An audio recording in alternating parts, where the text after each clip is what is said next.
So we're going to talk about everything. I want to hear anything you have to say. Get your side of things. Tell me about you. Whatever happens, I deserve. So let's talk. And then from my understanding, I guess an argument started. An argument has started that morning. I was woken up to an argument. I have OCD, and I struggle with washing my hands, and there's a mountain of dishes in the kitchen right now. He woke me up. I've been sleeping on the couch, and he's been sleeping in the bed, and I've been sleeping on the couch for a while. Any fighting over anything particular, or just typical married couples? I can't even tell you at this point anymore. I don't even... Is he violent? Mainly my OCD. We fight about that, because I struggle with that a lot.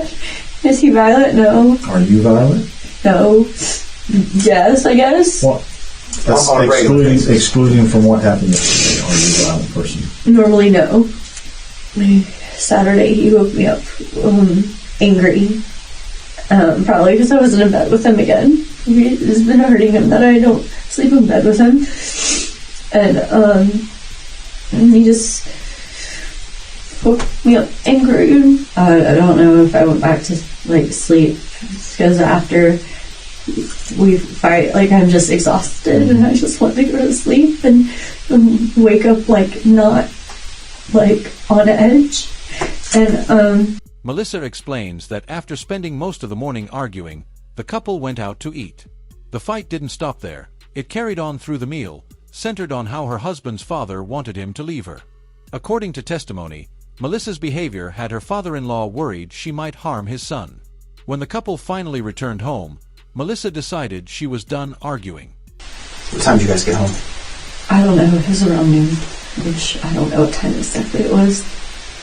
But that was when I pulled out a gun from the drawer and I shot him. It was a pistol, correct? A little Ruger? I don't know. It's a 380. A 380. Or one of those pocket-sized little small ones? And you said you kept it in your drawer?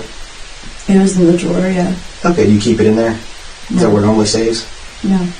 I had pulled it out that morning from our safe.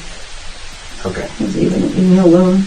When things started to escalate, you got it out of the safe just in case?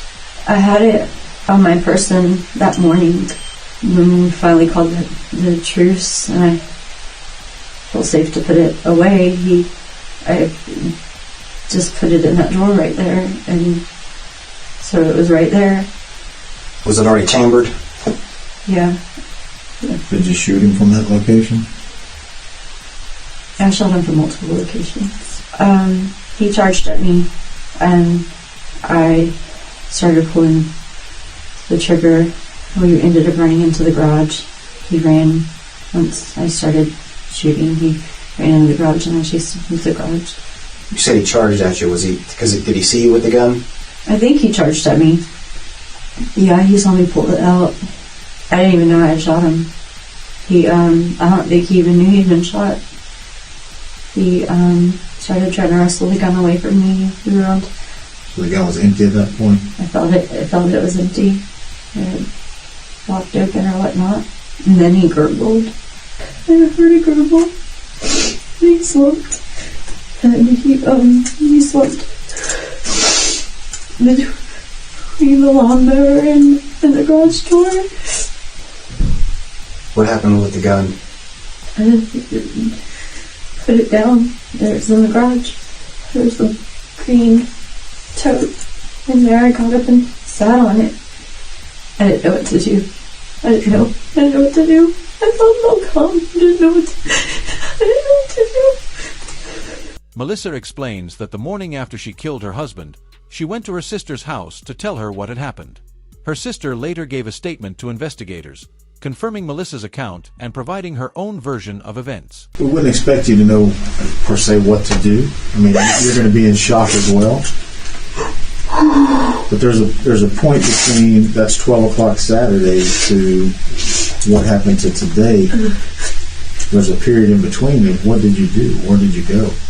I laid down on the couch and I slept. I watched some TV and I cuddled with my dog and I slept.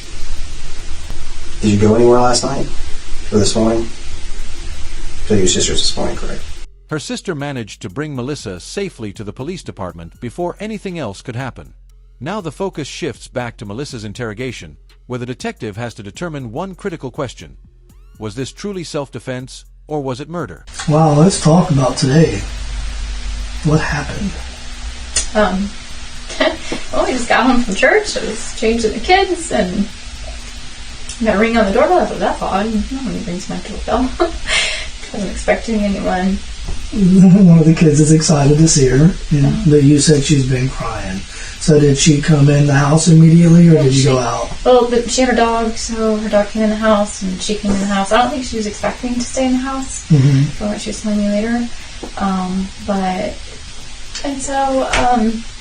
We're playing and just hanging out a little bit, and they're playing, and she's like, "Can we talk?" And I was like, "Okay, so yeah, let's get some privacy. My house is not going to be the best privacy. Backyard, I have a dog. Okay, let's go to the front yard."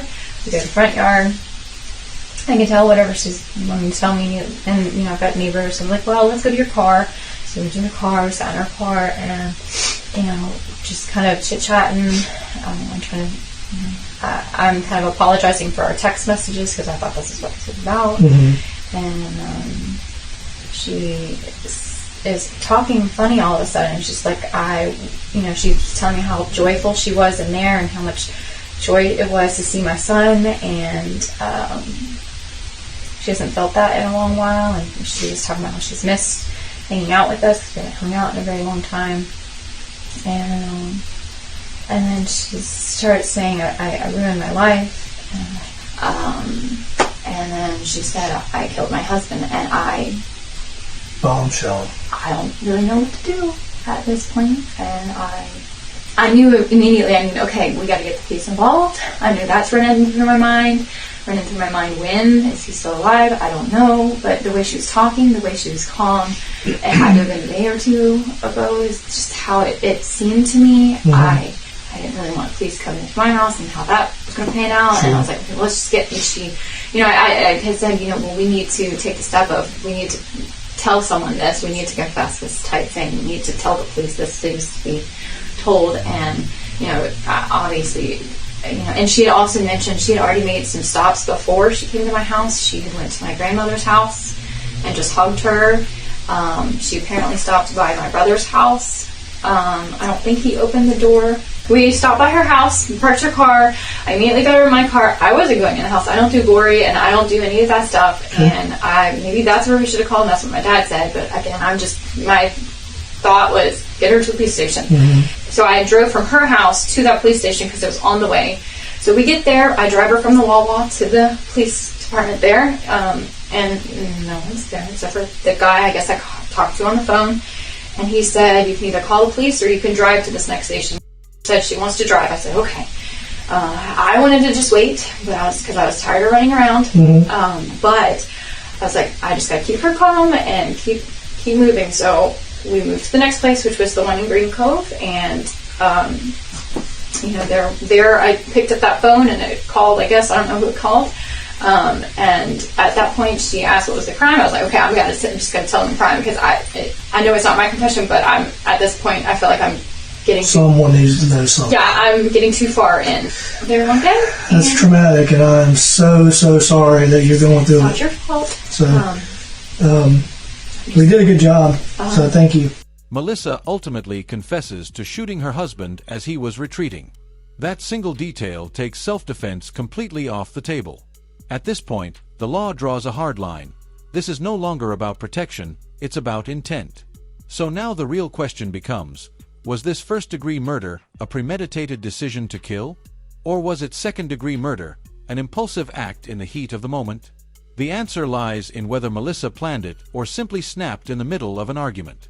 Have you and your husband ever been physically violent with each other? Or has it all been verbal? It's been verbal. It's been feeling as though it's been escalating, though. Right.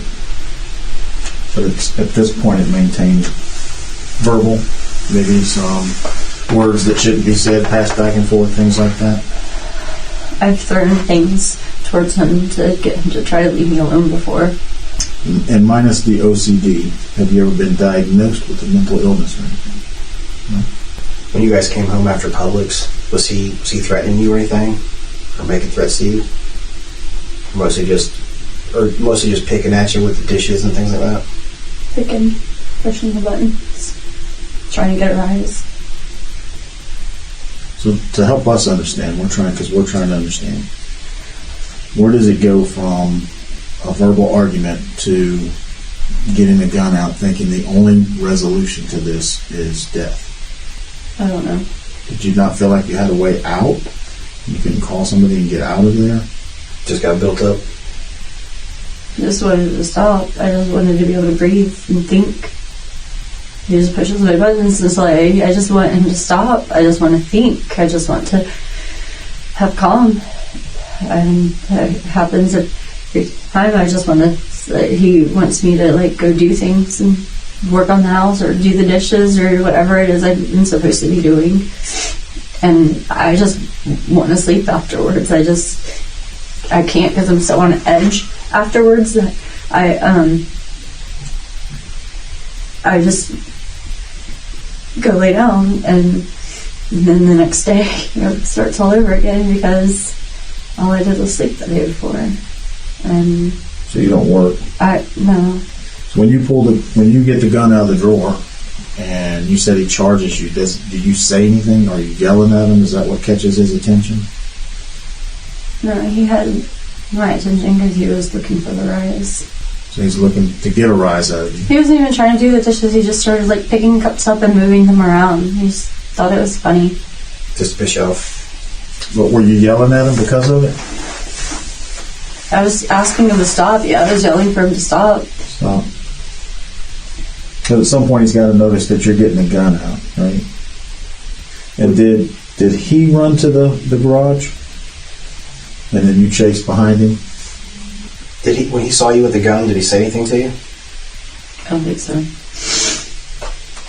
He just ran at you? I think. What would cause him to think that you would actually pull the trigger? Because if I'm married, if my wife were to get in an argument, let's say, and she pulled a gun out, in my mind I would think she's not actually really going to do that.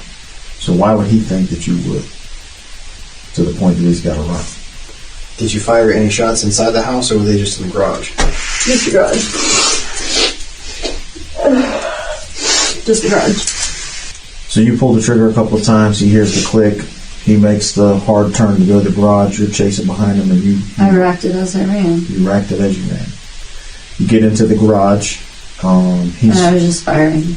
And he's obviously still running from you, right? Melissa confesses to shooting her retreating husband, which means she cannot claim self-defense. So now the question is, was it first or second-degree murder? Did she plan on killing her husband, or did it happen on impulse? In a rage to a point, maybe some things are blurry, but as we talk, they come back a little bit. But at the point you got the gun out, I mean, your intent was for him to die. My intent was for him to stop. What? You don't think he stopped when he ran to the garage? Well, yeah. What happens next? Well, obviously, at some point, we're going to discuss with the state attorney the things that you just divulged to us, and the decision will be made. You will be placed under arrest and charged. I don't know what the charge will be at this point. And, there's a whole booking process and things like that. We told you we'd allow you to talk to your sister. We're going to do that. I'm going to be placed under arrest and charged today and taken to jail. Yes, ma'am. Mm-hmm. Part of your statement to her was, I'm a murderer. That's pretty... Murdered my husband. I understand that. And, at this point, that you did. Still having difficulty understanding the decision to commit murder on your husband. And understand, I don't have the OCD that you have. I said we all have some type of it, but not to the extent that you have. So, it's just a little difficult trying to understand where the decision or the switch was flipped to say, okay, this is it. And as you said, it was to get him to stop, to leave you alone so you could breathe. I don't know what to tell you. And I don't want you to make anything up. Tell me. I'm just speaking out loud. The interrogation ends, but Melissa wants to know if she can talk with her father on the phone. This is your dad. He called me back. I'm sorry. I'm not going to get into asking you any questions. I'm at the station right now. I don't know what happens next. Well, I'm pretty sure you know what's going to happen. Well, yeah. So, it took place at y'all's house? Yeah. Alright, no more questions. I already answered all their questions. I don't know if that's good or bad. I don't either. But I did it, so I turned myself in and not trying to hide anything, so what's the difference? Will you come see me? When can? At some point, I don't know. I don't know. I love you. Love you. I'm so sorry.